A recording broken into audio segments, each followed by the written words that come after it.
When I was a corporate manager of Fairchild Industries in 1974 through 77, I met the late Dr. Werner von Braun in early 74.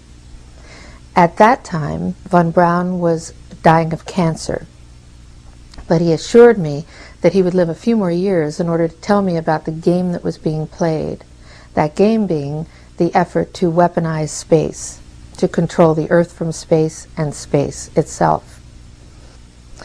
Von Braun's purpose in life during the last years of his life, his dying years, was to educate the public and decision makers about why space-based weapons are a dumb, dangerous, destabilizing, too costly, unnecessary, unworkable, undesirable idea. The strategy that Werner von Braun taught me was that first the Russians are going to be considered to be the enemy. In fact, when I met him in 74, they were the enemy, the identified enemy. We were told that they had killer satellites. We were told that they were coming to get us and control us, the dirty commies, that whole story. First, the Russians were the enemy against whom we're going to build space-based weapons. Then terrorists would be identified, and that was soon to follow. We heard a lot about terrorism. Then we were going to identify third world country crazies. We now call them nations of concern. But he said that would be the third enemy against whom we would be needing to build space-based weapons. And the next enemy was asteroids. Now at this point, he kind of chuckled the first time he said it. Asteroids, against asteroids we're going to build space-based weapons. So it was funny then. And the funniest one of all was against what he called aliens, extraterrestrials. That would be the final card. And over and over and over during the 4 years that I knew him and was giving his speeches for him, he would bring up that last card. And remember, Carol, the last card is the alien card. We're going to have to build space-based weapons against aliens, and all of it, he said, is a lie. He didn't mention a timeline, but he said that it was going to be speeding up faster than anybody could possibly imagine, that the effort to put weapons in space was not only based on a lie, but would accelerate past the point of people even understanding it until it was already up there and too late. In 1977, I was at a meeting in Fairchild Industries in a conference room called the War Room. This is 1977, and they were talking about creating a war in the Gulf region when there was $25 billion in the space-based weapons program that yet had not been identified. It wasn't called the Strategic Defense Initiative, at least, until 1983. This weapons system then had obviously been going on for some time that I didn't know anything about. So I stood up in this meeting in 1977 and it said, I'd like to know why we're talking about space-based weapons against these enemies. I'd like to know more about this. Would somebody tell me what this is about? Nobody answered. They went on with this meeting as though I hadn't said anything. Dr. Carol Rawson is one of over 450 witnesses who have come forward with inside information that they were told to shut up about. That first clip was from the Disclosure Project Witness Testimony series on Google Video. Listen to what she says, because I believe it could be very important. Here's what she said at the Press Club in Washington in 2001. Good morning. My name is Carol Rawson. In 1974, after being a 6th grade school teacher, I was introduced to the late Dr. Werner von Braun in the U.S., the father of rocketry. In my first meeting with him, during that first 3.5 hours, he said to me, Carol, you will stop the weaponization of space. And I said, teachers don't stop until June. He said, no, you have to understand, this is February. And we have to prevent the weaponization of space because there is a lie being told to everyone that the weaponization of space is now first being based upon the evil empire, the Russians. There are many enemies, he said, against whom we're going to build this space-based weapon system. The first of whom was the Russians, which was existing at that time. Then there would be terrorists. Then there would be third world countries. Now we call them rogue nations or nations of concern. Then there would be asteroids. And then he would repeat to me over and over, and the last card, the last card, the last card would be the extraterrestrial threat. Well, at the time, I kind of laughed when he said asteroids, and when he said extraterrestrials, I knew I wasn't going to deal with that subject. And now we hear in the news just today, this week, that they've slid in another enemy. Only this time we're going to protect our satellites. In other words, we have to have some reason to spend these trillions, to waste these dollars on a space-based weapons system, and they're all lies.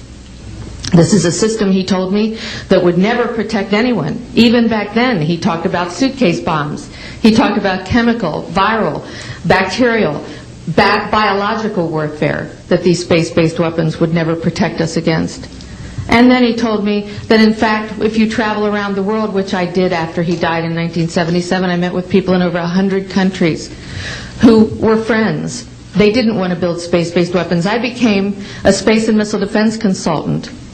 And I worked with people around the world. I became an advisor to the People's Republic of China. They don't want to build a space-based weapons system. And he told me back then that they didn't. He said, go to Russia. They're considered to be the enemy. I got on a plane by myself. When I got to Russia, I had a list of people that I had read out of the newspaper. Chernenko was in office then. He was the only one I didn't get a chance to meet. They introduced me to everyone when I got there.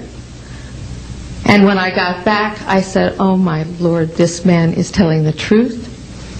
There is no threat. And I've been waiting until this day for 27 years, and I'm expecting the spin to happen, because he also explained to me that as a military strategist, as a person who worked on the MX missile, which I did later, he said, you will find that there is going to be a spin to find some enemy against whom we have to build space-based weapons. And now we should expect the spin, because he said part of the formula for the intelligence community is if they might have a weapon, then we have to consider that they do have these weapons. So now they do have these weapons, so now we have to build these weapon systems. And that's the formula, except that it's all based on a lie. And we have witnesses here today that have shown you that these extraterrestrial beings, that these craft that have come here are now not UFOs, they're identified flying objects, and we know that they have beings in them. And we have witnesses here who have told you that they can shut down our missile silos, they can stop a rocket going into space that's a test. We have witnesses here who have worked in the classified departments, who have the courage to come forward here to support what Wernher von Braun told me back in 1974 to 77. And I will testify before the Congress that when I founded the Institute for Security and Cooperation in Outer Space, which I shut down a few years ago because I didn't believe we had a chance with this huge, integrated around the world, complex weapon system, that we had any chance at all of transforming that war industry into a space industry that could provide benefits, like Dr. Greer has said, of global warming. We can end that situation of that problem. We can end the energy crisis. We can build now non-polluting technologies. Wernher von Braun used to tell me that we could have cars back then that drove around off the ground. He described this to me on beams so that we have no pollution on this planet. And we can solve the problems of the people that are urgent and potential, and the other animals and the other cultures on Earth and in space. And we can end the arms race without dislocating the industry jobs, without disrupting the economy, by transforming, Wernher von Braun told me, the war industry into a global cooperative space industry that will provide, he said, finally, more jobs and profits on this planet than during any hot or cold wartime, more products and services that can be applied directly to solving the problems of this planet. And we can have a whole planet now that lives in peace on Earth, with all the cultures on Earth and with all the extraterrestrial cultures in space. And these are words that Wernher von Braun told me in 1974, and I will testify before the Congress under oath about everything I have said and more. Thank you.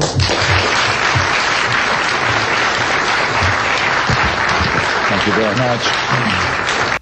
Note the part about first it will be the Russians, then it will be the terrorists, then it will be, the final card will be the faked alien invasion. This is what she said back in 2001, before 9/11 happened. And those of you who have been keeping up with 9/11 and the truth movement and information that has come out about the attacks know that the so-called war on terror is a complete lie, and we were never after Osama bin Laden, and that's all being exposed now, just like the fake WMDs were exposed in Iraq.